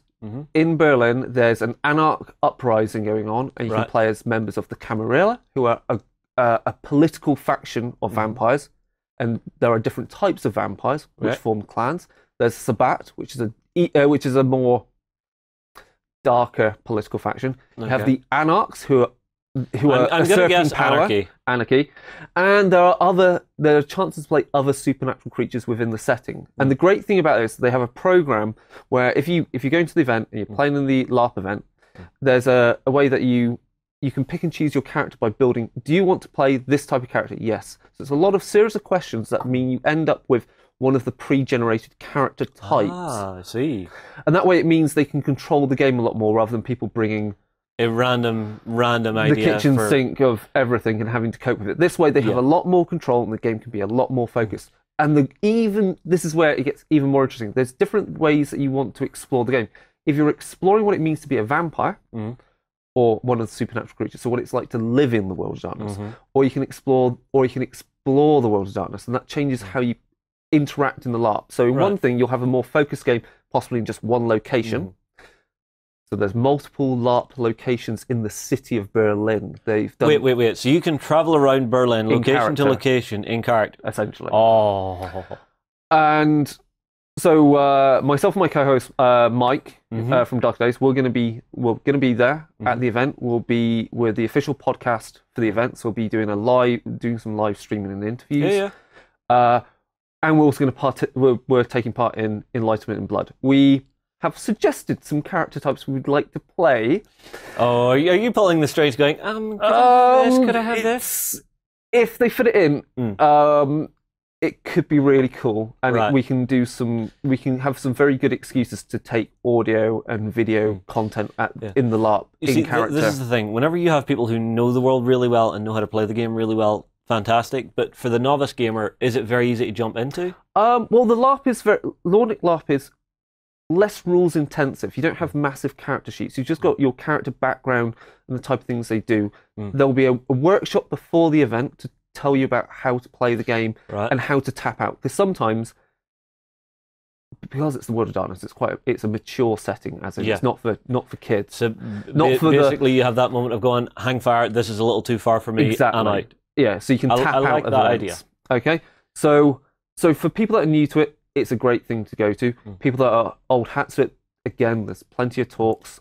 There's writers there giving talks. There's workshops on how to make prosthetics for your characters. So people really go that far with it? Yes. Lovely. And there are other workshops and there's other talks. So much going on. There's also, I'll get to the talk that myself and Mike are also doing. Okay. We've also got, if we go to the talks and work, is that talks and workshop? Let's see. Okay, so here's the list of the talks. So there's the keynote, Mark Reinhagen. Slow down, go up. So who do we have here? So that's the White Wolf team. Yeah, you don't have to, don't do that with the mouse. Oh, sorry. Who are giving a keynote. We've got Mark Reinhagen, who's also giving a keynote talk. And further down, who do we have? We've got, so there's an actual surgeon who's discussing about what trauma, surgery, and injuries are, so you can run your games very viscerally and describe all the worst things in the world. Justin Kelly is giving a talk. And further down, who else do we have? We've got... so scroll up a little, let's see the images. Okay, a little more. Oh yeah, sorry, it cuts off a little bit. So she's giving a talk, I can't remember her name right now, so, apologies. So she's talking about bleed. So bleed is about, in Nordic LARP, is about when your roleplay experience bleeds over into your real world, how you've enjoyed the game and experienced the game and what you've got out of the game. Yeah. The emotional experience that you can take home. We've got Matt Dawkins, who is a writer on Vampire the Masquerade. He also goes by the name of the Gentleman Gamer on YouTube. And so he's talking about Vampire the Masquerade metaplot. Nice. So it's all the background material to the world. It sounds like a really fun event. We've got some more stuff. Negotiate the Dark workshops in. What's this? So By Night Studios is another company that licenses from White Wolf. And they do the other LARP system, which is called Mind's Eye Theatre. So that's a bit more rules intensive than traditional Nordic LARP. If you want to visit this world, you can do it very free flow, very story driven, or you can go down into the hardcore meta, which I know a lot of gamers out there enjoy. We've also got the, as I say, Nosferatu makeup workshop. Yeah, that could be a laugh. That would be brilliant. More workshops on how to participate in LARPs. So again, how to play. You want to play evil, but you don't want to be so evil that you make everyone's game not fun. Yeah. Okay. Well, you see, that's the thing. Now, take D&D for example. I have played good characters, evil characters, chaotic good characters, chaotic evil characters. Yeah. There's a certain way you need to play your character within the certain archetypes. Because if you're playing a good character, that's easy. If you're playing an evil character, it helps having sort of that chaotic, neutral, or lawful good sort of bend to it. You know, it's really about you want to play to your character concept of being evil, but you don't want to do it at the detriment of everyone else's game experience. So again, it's just managing that. Yeah. Again, you see, sometimes you have to suspend your reality completely playing this kind of game whenever you're having to play something so otherworldly, something that's beyond human. You know, you have to begin to think that. But again, you have to have those common sense moments. So yeah, makes total sense to me. Anything else here? We've got some. Oh, sorry. The event. There's another LARP event coming up that will be run for the second time. This takes place in Poland at a castle, and it's another Vampire the Masquerade LARP set in a historical setting called the Convention of Thorns. So it's a major plot event within the setting, and you get to participate and play through that event. That's really cool. With full costumes, they provide I think they provide the costumes. Right. Don't hold me to that, but do your research, people. It's in a castle, and it's awesome. Yeah. Well, hang on, getting to run around at a castle LARPing as a vampire could be a giggle. Yeah. You know, it depends on what type of vampires people try to play. Because I mean, like, from what I'm seeing of this world, I doubt if they're going to be playing Twilight. No. This precedes everything like Twilight. No, I'm hoping more Lost Boys. I'm hoping more Lost Boys. I mean, all those modern urban horror settings owe so much to World of Darkness. It's unreal. Then we've got the meetup for Convention of Thorns players. What else we've got here? World of Darkness. Oh, Slavic folklore. So we've got some guys over from Russia who are talking about the World of Darkness in that part of the world, because obviously it draws so much from the mythology and folklore in different parts of the world. So you can integrate it and draw. I would love to see what someone would do with sort of an Irish run on the vampires, because we actually do have vampire lore over here. Yeah, you do. So and I think various ghost stories and. Well, I mean, I think there was like an ancient king who was alive many years ago, but he lived only a few miles up the road from us out by Corray, and his name translated into modern day, I think, translates as Bad Blood. Oh, okay. You know, and I think they may have found his remains. I'm not sure. I cannot remember for the life of me. I remember seeing something. I was just thinking I should read that, and then I didn't. Okay, and then the last talk. Scroll up. Oh, sorry, is the talk that myself and Mike will be doing, which is building chronicles for your Worlds of Darkness. So this fan event mainly focuses on the World of Darkness setting, but there is another game line that is built off the World of Darkness. It owes a lot to it, and it's kind of more of a re-envisioning of vampires, werewolves, and so forth. And that's Chronicles of Darkness. Now, compared to World of Darkness, it doesn't have a meta plot. Yeah. So it's far more modular. Now, there are some really good books in Chronicles of Darkness that allow you to use that newer rule set to run the older setting. That means you can port elements from the newer game into the older setting. So you can do your own rejig of the World of Darkness setting to fit what you want and take that setting and make it your own. Very nice. So we'll be looking at that, giving examples. We'll be talking about vampire, werewolf, and mage for that. See, I love role playing whenever I get a chance to play, but I never get a chance to play. Yeah. It's something I've been racking my brains as to how we could actually get some more role playing content, you know, like on Beast of War or even just in my life in general. One of the ideas, I was talking to a friend, came up with the idea of actually having do it via Skype, right? And you use like an online rolling system or whatever for it. Yeah. So it's something I'm curious about. If anyone out there has ever tried something like that or tried to do something like that, drop me some comments below, because I'm curious. You can do it via Google Hangouts, and there are online rollers for that. So the Darker Days crew have already done like Iron Kingdoms online that way. Dude, if you ever do it again, invite me, please. So there's a few last things to say about the World of Darkness Berlin event. Any more nice images? I'm trying to see what else we've got. We've got LARP events. So I said End of Line. Dance Me to the End of Love. It's basically vampires go dancing. Okay. So there's a dance competition, but LARPed as vampires. What? Yeah. No, seriously, what? Oh no, that's Dancing with the Clans. Dance Me to the End of Love is another LARP. You can look up and see if you want to participate. There's another one called Just for One Night. Again, the sign up is open. So people are also coming along and running LARPs at this event. Yeah. So basically, if World of Darkness is your thing, this is the must-go-to event for the year for you, yeah? And there's one other big thing that's going to be there. Okay, so let's there's maybe a couple. So Vampire: The Eternal Struggle is having its European Championship there. Vampire: The Eternal Struggle is a collectible card game that was originally created by White Wolf and Wizards of the Coast. Okay. They're bringing it back. Not with Wizards of the Coast, but they're basically seeing if they can bring it back. So they're bringing it back for this. There's some limited edition cards that you will get going there. You can take part in the competition. And hopefully this may mean like they'll make more cards and do some proper releases in future. Nice. Well, and it's Chris, a great game. I have to say, that sounds really cool. And other events that are there. There's the World of Darkness documentary. You can see the first showing of. There's a scenario writing competition, which will have its winners announced. They've all been in there and put it.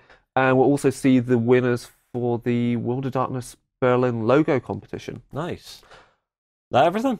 That is everything. Right, well, it's a packed few days. Yeah, it sounds really, really fun. Chris, thank you very much for coming in and telling us about that. Thank you very much. Guys, tell you what, comments below. Is there a way to roleplay online? If there is, and even if you have a session on the go and you wouldn't mind having a random Irishman turn up, give me a shout. Number 2, if World of Darkness is your thing, get your comments in below. You know, check out the links. Actually go and check out the event. And if you get across, you know, feedback in the forums. Let us know if you enjoyed it or not. And lastly, don't forget, check out the guys at Darker Days Radio because they do some really, really fun shows. So, Chris, thank you very much for joining us. That's brilliant. Guys, get your comments in. We will see you a little bit later. Progress comes to a world of magic as science and the arcane combine to make marvels. Meet steampunk inventors and orc mystics at the Volsun Hub on beastsofwar.com. Fame and fortune awaits in Blood and Plunder. Set sail in the golden age of piracy and claim the riches of the Caribbean at beastsofwar.com. It's going to be a very busy weekend, that. Yes. Because that's the 11th to the 14th. Yes. And Cool Mini Expo is the 12th to the 14th. So all of that action all the same weekend. Absolutely. So, yeah, there's a ton to be staying tuned into next weekend. And, of course, we'll be back with more weekenders as well. I suppose the only saving grace there is one's in the States and one's in Berlin. Yes. So you just load up on caffeine pills and just stay away there's no for like that. 3 days. Yeah, there's no hope for that. You just get you'll be fine. You'll be totally fine. Basically, right. Way condone that. Oh, this is the bit that I've been waiting for. I'm excited about this too. Kickstarter's coming up. Yes. And Jerry's in the show, as you can see, and he's going to be talking about one of the Kickstarters. But first up, we have the terrain crate. Oh God Would bless you it. see this? Would you see this? Right. So How Ben, exciting can it be? Is it this exciting? It is. Very much so. So basically, Mantic are running a Kickstarter at the moment. Okay. Yeah. And they've decided they're going to create a crate of terrain. Okay, so Ben, take us through it, and I'll show these guys just the sheer volume of stuff that is in this. Okay, so obviously, as you know, Mantic Games have been working on a little bit of plastic terrain over the last couple of sort of half a year or so. Yep. It's been added into the likes of Dungeon Saga. It's also been added into The Walking Dead, so people got their like plastic cars and things. They're then now taking it to the next level and done as Warren was saying there, and they're creating these 3 terrain crates that you can use for fantasy terrain on the likes of for example, dungeons. So when you're setting up your Dungeon Saga stuff, or D&D, for example, there's also a battlefield crate, which is pretty cool, and there's also a town crate. And each of these are packed with all the kinds of sort of pre-coloured terrain that you might need to create a very, very varied and sort of expansive and narrative and fantastic-looking battlefield for you to play your games on. For example, this one. We're looking at the dungeon crate here at the moment, and what do you see? Just the amount of stuff that's in it. So you've got the Wizard's Study. Okay, I particularly like the owl. You could totally do even like a Harry Potter Dumbledore style office with and have that bad boy. Look, there's Ben. Yeah, we've got a Ben in it as well. Going down, we have the Abandoned Mine. Look at this one. Oh, I'm loving this stuff. And that one I like because it's not just fantasy. That could quite easily be Indiana Jones fleeing from whatever cultists are chasing him down the mining cart. Absolutely, I'm with you on that. Yep. We have every dungeon needs this. The treasure room. This is my favourite book collection of the terrain in the dungeon set. I just absolutely love the piles of armour, the gold and the chests and stuff. It's just awesome. Ben, you're such a dwarf. You then have, you then have dungeon debris. There's a skull in there, which we could have used on the pirate table. Put skulls on the pirate table. Amazing. Okay. And then there's more that can potentially unlock during the campaign. You then have the battlefield crate, okay? So check out this one. So you've got the baggage train. Yeah. Okay. Again, so it's so versatile. Yeah. You know, it's in your fantasy games, your Wild West games. One of the things they've done, all the bits like the Saga games. Saga games, things like the barrels, the fruit and veg, the produce in the crates, all fit inside that cart, so you can lift them in and out. Oh, You know, so you don't just have that's to have a an nice empty cart. touch. You can have, you know, whatever wares is being brought to market is loaded in there. You then Skulls. have this is one of my favorites. Yeah, really this is digging absolutely this. one of my favorites. This is the campsite, and I just think that is brilliant. Because I'm looking at that and I'm thinking some of those tents could be a bit crusade-y looking and stuff Yes. as well. You've got the big long fence there in the centre. All of a sudden, you've got a jousting arena, the lists. yeah. So you've got a fence in the middle, some tents either side for your knights to just go hell for leather at each other. The great thing about the campsite, right, is how many of us in our role playing games and our D&D games have had the campsite moment. You are now encamped. Blah, blah. Now we'll be able to totally do that on the gaming table. My players are always honour me for the fact that I continually ambush them when they sit down for camping.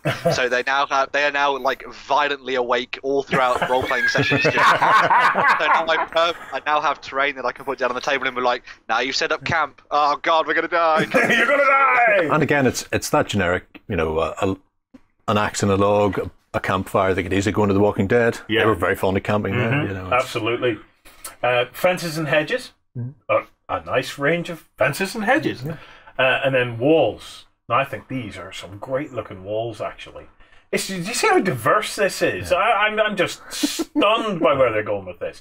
Then you have the town crate. Okay. Oh, this is So great. you've got, look at this, the guard barracks. This is Hero Quest, Lloyd. Ah! This is Hero Quest. So get in close on this here. Look, there's the weapon racks. You've got, what's this dummy? target dummy. A target Training dummy, yeah. Tables and chairs, beds. Archery targets. Yep. For archers, you then have the tavern. Oh, man, Is this a just so case awesome. of like every time Ronnie was over, we would go, Ronnie, you need to make terrain. You need to make terrain. Yeah. You need to make terrain. Oh, God, and then he wandered off and went, how can I blow everybody away? And then came up with this idea. Is that what happened? it's Pretty much. The stuff from Dungeon Saga, which is that it's not hard plastic, so it's not brittle, it doesn't crack, but it's quite rubbery. So it's very sturdy, keeps the detail really well, and that's what they're making this stuff out of, so they can pre-color. And the fact that you can just sweep it all into the crate that you've got when you're done, or if you want to, you can paint it, you can go that extra mile and do everything. So it's I'll be fantastic. totally getting John to paint these. But have they made doorways? Well, wait, right? So after the tavern, you have the blacksmith and the stable. Yeah. Okay, and then you have the library.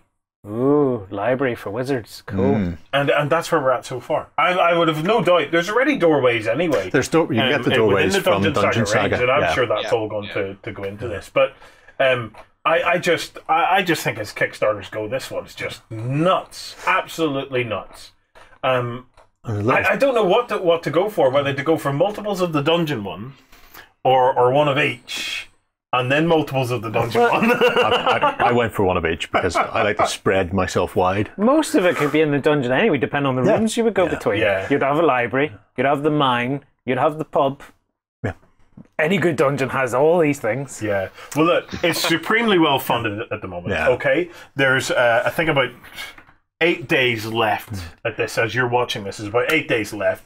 There's a load of stuff has been unlocked. This is the time to just get everybody chucked into this, get as much unlocked as we possibly can, and that's it. Do you know what it reminds me of? It's Bones. Yeah. Right? On Bones, Oh, God, yeah. everybody piled into Bones, and then suddenly half the planet had all their D&D miniature problems solved overnight. They never needed another D&D miniature Not after completely that. solved because unfortunately most of them are still white in a box in my house. All right, You know, well, but apart from that, this is the same thing. If we get enough people to pile into this, right, that's it.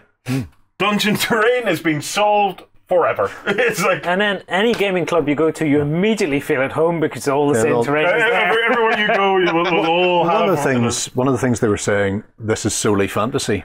You could use some of the bits and pieces for historic, sort of the medieval and dark age stuff, but there's no modern and no sci-fi yet.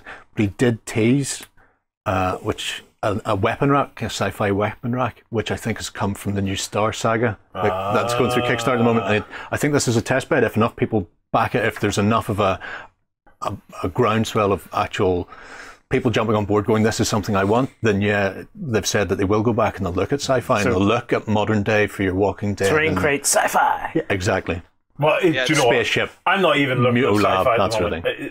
This stuff here will quite happily work in historical games, fantasy games, post-apocalyptic games. You know, even 40K. And let me put this into perspective. Do you remember in the Inquisitor trailer? Okay, when they were in the rooms of the Inquisitor's house or something. Hit all like the that fancy there, right? vases and stuff. All these library things and stuff like that. There, it still has an Imperium kind of look about it, and we could take our fighting to Terra. Yeah, which would be a bit of crack. Well, I did Always model good for once that. a Space Marine with a book on his head. Why would you model a Space Marine? I was trying to make Was he a librarian? Yeah. Was he? it was Okay. a boy. Oh God. Yeah, you maybe took that a bit literal, Lloyd. Right. So that is Terrain Crate. 8 days left. If you fancy just solving your terrain issue, that's one to definitely consider jumping into. Right. This next one, I know nothing about. Good. But I know nothing about it, but I think Jerry knows stuff can about totally fill us in on this. I will totally. We're fill gonna you look at in So this. Jerry, this is strong. This is Strongsword. Yeah. Westfalia miniatures. Yeah. Westfalia, or Westphalia, is a Napoleonic province, not spelt the same way. It's a PH rather than F. And originally, he had Napoleonic miniatures, but he's always played fantasy as well. It's the sort of the one-man operation that is Cave. So he recently shipped off the Napoleonic side to a company called Black Hazard and is now focused in on fantasy. And the idea is he's in his 40s now, he's got a kid, and he wants a fantasy game that he can throw down the table fairly quickly and just play quick little skirmish games. You're not micromanaging things. He wants a very broad sweeping idea of a game. So the theory behind this is he's got a rule set written by Dan Mersey, who's done quite a lot of the Osprey games. And at the moment, the idea behind it is you've got human mercenaries, you've got halflings, and you've got kobolds. You've got everybody's favourite. Yeah. So I've got a host of them. I've got a whole host of them here. So who's there? So we have the human mercenaries are in here. We have halflings at the back. And then the little teeny tiny dog-faced fellas are the kobolds, and it's the sort of the original D&D fantasyisms. And then off to the side, you've got some. Off to the side, I have a couple of big fellas here. Who are these guys? So we have a paymaster who's being carried around by his ogre bodyguard, like all good mercenaries. He's got somebody to mind his gold, and at the same time has an imposing view of the battlefield. And we have creeps me out. a centipede. This makes me itchy. Centipede's fantastic. What happens is kobolds steal these eggs when they're very, very young, and then hatch them alongside their little dog-faced kobold friends. Right, so And then he is part of the kobold. He's part of the kobold faction now. They will be throwing in pet beasts and things like bears, lions. I think I've seen an owl bear being sculpted by somebody. Throw us over some more so we'll we see can some of actually these. see a bit more of each of the factions. So you've got a very simple set of rules where when it comes to list building, you just have 3 types of miniature you can pick from. So you've got uncommon, rares, and commons. So and it's balanced that way. So if you want to play a game and you go, I'm going to take 8 common guys, a couple of uncommon, and a rare, and then your opponent does the same. Now for factions like the kobolds, for them uncommon, or common, sorry. The little kobold fellas themselves, you buy them in 3 for the price of 1 man, so you get that idea of swarm armies coming through. We also have the humans. Humans, these are multi-part miniatures that are coming out, with the exception of these 2, which are the sort of the named members of the human mercenary faction. So we have a Sergeant Slavko and. Can we turn this guy with the shield around a bit? Yeah, sure. Oh, that's cool. And these come with setups with like polearm and lantern or torches, or sword and shield, or I think there's crossbows coming as well. And the heads are separate. So for little resin pieces of like town guards, that sort of thing, that's ideal for anything like that. Yeah.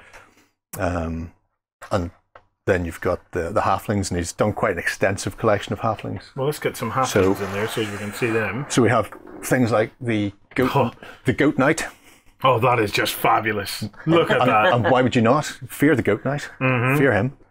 You have things like, here's a hero in full plate armour, looking like he's just come straight off something like Agincourt, pig-faced basset head and everything. And is this an expansion to a range that he already had? What he did was, he's had 2 Kickstarters now for halflings, which were just halflings because he liked halflings. People like halflings. We all need halflings in our armies. Yeah. But the games that people were playing with them were D&D, Warhammer, Kings of War, just any fantasy game. And he wanted to actually have a game that he could throw down and play on anything from a 2-foot square to a 4x4 and make it up that way. And the way they've structured the rules is, in a battle, when something's kicking off and everything's going to hell to leather, your leader doesn't really know what's going on. You can't give everybody micromanaged rules. You can't go, right, well, if that guy moves 4 foot to the side, then he'll have a perfect shot. And then if this fella comes up here. So instead, they've come up with a set of battle stances. And the first thing you do in every turn is you choose your battle stance. And there's 6 of them. And it can be anything from run away to all-out attack, charge, and then in the middle is balance. And it's literally, your leader looks around quickly, goes, flee! And everybody bolts. And those battle stances tell you what you can do. So running away may mean that everybody must move away. Yeah. Whereas charge is everybody must charge towards the enemy, including your bowmen. So there's no holding them back because your leader's just going, get in there. They're on the rocks, have them. And they've got other little things like the individual factions within it at the moment. So you've got like the halflings. If they're in a balanced stance, then they get cover from being in essentially long grass. They're quite short, and they always get to shoot with all their men. Normally only about half can shoot because the other half are looking for targets or that sort of. But they're very good archers. They're very close to the ground. Great. Kobolds, everybody's favourite dog-faced goblins. Kobolds have a great thing where they can swarm. So they can attack in numbers, which is nice. So if you go for all-out attack, all of a sudden you can face 3 of the little blighters instead of the normal 2. But they also have a great one, which is when you run away, you can just roll D10, and it's just a simple D10 roll, and it's all about lots of casualties all the time. Nobody survives this game. But you roll D10, and then that many kobolds just go to ground. So 1 minute you think you're fighting 20 of them, they start backing off, and now when you do a quick head count, there's 8. Where the other one's gone? I know we killed 2. But seriously, there were more. And then later on, they can come back, and they come back on from a different table edge. Yeah.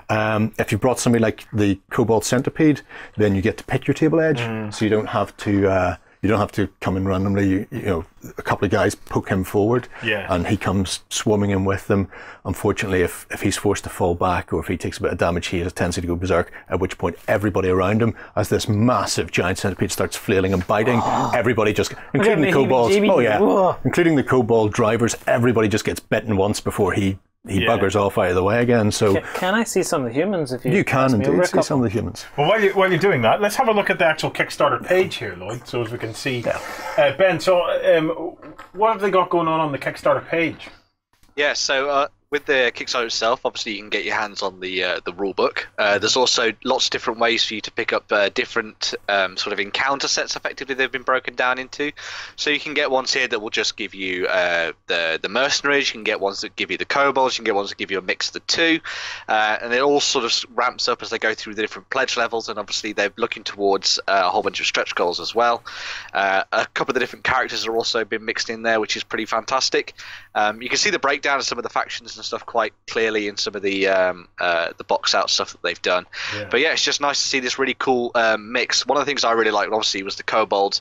Just love those little miniatures. They've got so much character to them, but I really like the sort of mix they've done for the humans, where they've got those ogres and humans working together, which is pretty cool. Oh, ogres and humans together. There's an ogre, Guslav, I think he's about to come up now, and he's carrying a boar spear and just looks superb. He won't just, he'll impale everybody in his way. Goulash. Yeah. So this is, and I know it's been mentioned that there's no halflings in this because he'd already funded the halflings. So somebody asked, can he bring the halflings into this Kickstarter so that they may potentially jump back on there? Because he thought, because they're already funded once, putting them up for a second time, even though he already has the sculpts, people might go, well, why are you doing that? So he deliberately stayed away from the halflings. But I suppose there are people who haven't come across Westfalia before. We haven't seen it. Get them on there, man. Exactly. Get them halflings on there. Especially the halfling Arabs. Yes, you were here last week, right?